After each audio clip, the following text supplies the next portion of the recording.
Hello friends, मैं रुखसार Nalanda GS academy में आपका फिर से स्वागत करती हूँ। मैं फिर से लेकर आई हूँ आपके लिए 10 क्वेश्चन सीरीज़। अगर आप इसी तरह हमारे वीडियोस देखना चाहते हैं तो सब्सक्राइब करें हमारे चैनल को और अपडेट्स पाने के लिए बेल आइकन को प्रेस करें। इस वीडियो की पीडीएफ आपको नालंदा एकेडमी के टेलीग्राम चैनल पर मिल जाएगी। चलिए अब क्वेश्चंस की तरफ बढ़ते हैं। फ्रेंड्स, हमारा फर्स्ट क्वेश्चन है, एनसीआरबी के द्वारा जारी वार्षिक रिपोर्ट के मुताबिक भारत का कौन सा राज्य आत्महत्या के मामले में पहले स्थान पर रहा है। आपके ऑप्शंस हैं ए मध्य प्रदेश, बी गुजरात, सी कर्नाटक, डी महाराष्ट्र। फ्रेंड्स, हमारा राइट ऑप्शन है डी महाराष्ट्र। राष्ट्रीय अपराध रिकॉर्ड ब्यूरो के द्वारा जारी वार्षिक रिपोर्ट के मुताबिक महाराष्ट्र आत्महत्या के मामले में पहले स्थान पर रहा है। रिपोर्ट के अनुसार 2020 में 2019 की तुलना में आत्महत्या के मामलों में बढ़ोतरी हुई है। वर्ष 2020 में आत्महत्या के 1,53,052 मामले यानी रोजाना औसतन 418 मामले दर्ज किए गए हैं। चलिए फ्रेंड्स, अब आगे बढ़ते हैं। क्वेश्चन नंबर सेकंड है हमारा, भारत किस राज्य में जन्मे प्रसिद्ध अभिनेता यूसुफ हुसैन का हाल ही में निधन हो गया है। आपके ऑप्शन हैं ए केरल, बी गुजरात, सी महाराष्ट्र, डी पंजाब। फ्रेंड्स, हमारा राइट ऑप्शन है डी पंजाब। वर्ष 1948 में पंजाब में जन्मे प्रसिद्ध अभिनेता यूसुफ हुसैन का हाल ही में 73 साल की उम्र में निधन हो गया है। वे अक्सर पिता और दादा के किरदार निभाते नजर आते थे। अपने मिलनसार स्वभाव की वजह से को एक्टर्स के चहेते भी थे।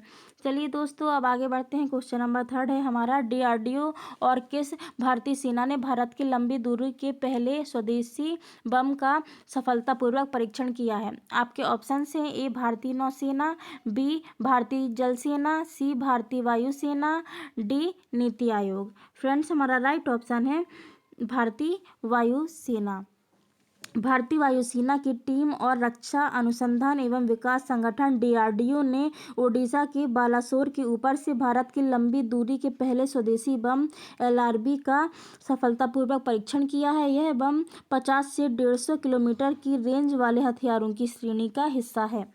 चलिए दोस्तों, अब आगे बढ़ते हैं। क्वेश्चन नंबर फोर्थ है हमारा, भारत के राष्ट्रपति रामनाथ कोविंद ने किस राज्य में आर्थिक रूप से कमजोर वर्गों के लिए एक आवास योजना का उद्घाटन किया है। आपके ऑप्शन हैं ए पंजाब, बी महाराष्ट्र, सी गुजरात, डी केरल। फ्रेंड्स, हमारा राइट ऑप्शन है सी गुजरात।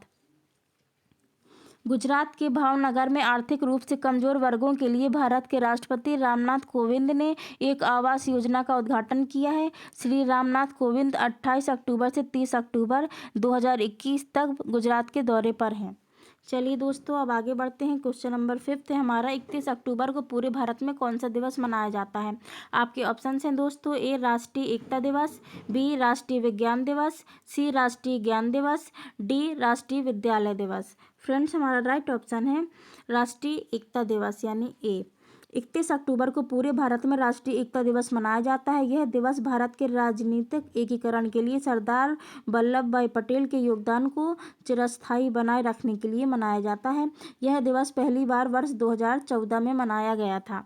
चलिए दोस्तों, अब आगे बढ़ते हैं। क्वेश्चन नंबर सिक्स है हमारा, निम्न में से कौन सा मंत्रालय deep dive online training program का आयोजन कर रहा है। आपके ऑप्शन हैं दोस्तों, ए सूचना और प्रसारण मंत्रालय, बी कपड़ा मंत्रालय, सी इलेक्ट्रॉनिक्स और सूचना प्रौद्योगिकी मंत्रालय, डी जनजातीय मंत्रालय। फ्रेंड्स, हमारा राइट ऑप्शन है सी इलेक्ट्रॉनिक्स और सूचना प्रौद्योगिकी मंत्रालय। इलेक्ट्रॉनिक्स और सूचना प्रौद्योगिकी मंत्रालय हाल ही में देश में साइबर सुरक्षा पारिस्थितिकी तंत्र को मजबूत करने के उद्देश्य से deep dive online training program का आयोजन कर रहा है। यह प्रोग्राम सुरक्षित भारत पहल के तहत राष्ट्रीय ई गवर्नेंस डिवीजन द्वारा आयोजित कार्यशालाओं की श्रृंखला का एक हिस्सा है। चलिए दोस्तों, अब आगे बढ़ते हैं। क्वेश्चन नंबर सेवेंथ है हमारा, इनमें से किस संगठन ने state of climate in Asia नामक रिपोर्ट जारी की है। आपके ऑप्शन हैं ए इसरो, बी डीआरडीओ, सी विश्व मौसम विज्ञान दिवस, डी मूडीज। फ्रेंड्स, हमारा राइट ऑप्शन है विश्व मौसम विज्ञान दिवस।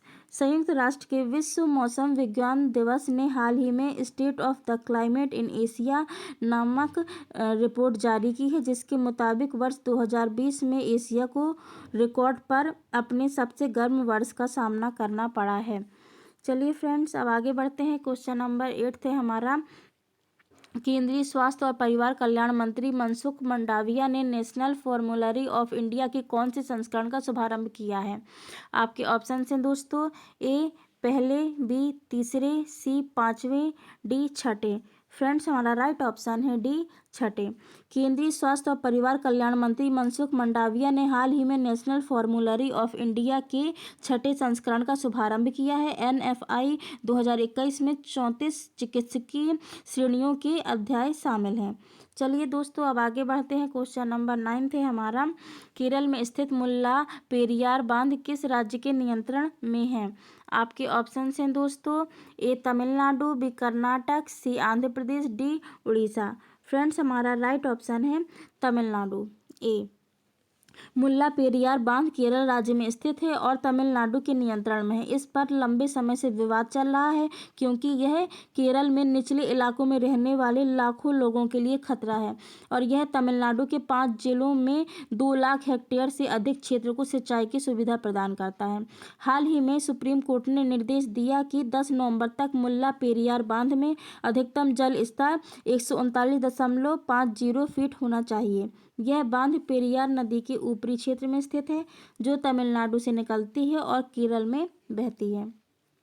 चलिए दोस्तों, अब आगे बढ़ते हैं अपने आखिरी क्वेश्चन की तरफ। क्वेश्चन नंबर 10, अमेरिकी राज्य जॉर्जिया ने किस भारतीय भाषा को राज्योत्सव दिवस के रूप में मनाने की घोषणा की है?